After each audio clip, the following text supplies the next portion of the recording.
সংগ্রামী সাধারণ বন্ধুগণ, কর্মী সম্মেলনে ইতিমধ্যে আসন গ্রহণ করেছেন মাগুরা জেলার সাবেক আমির, যশোর কুষ্টিয়া অঞ্চলের সম্মানিত 3 সদস্য, কেন্দ্রীয় মজলিসে শূরার অন্যতম সদস্য জনতা জনাব আব্দুল মতিন। উপস্থিত হয়েছেন মাগুরা জেলার সংগ্রামী আমির, কেন্দ্রীয় মজলিসে শূরার অন্যতম সদস্য জনাব এবিএম পাকের। সমাবেশের পক্ষ থেকে আমরা অতিথিদেরকে মোবারকবাদ জানাচ্ছি। এর মধ্যে একটি ইসলামী সঙ্গীত যশোর সাংস্কৃতিক সংসদ আয়োজিত আজকের এই মুহূর্তে এই ইসলামী সঙ্গীত পরিবেশিত হচ্ছে।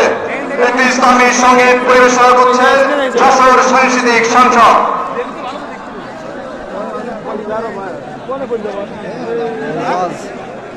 এই জায়গায়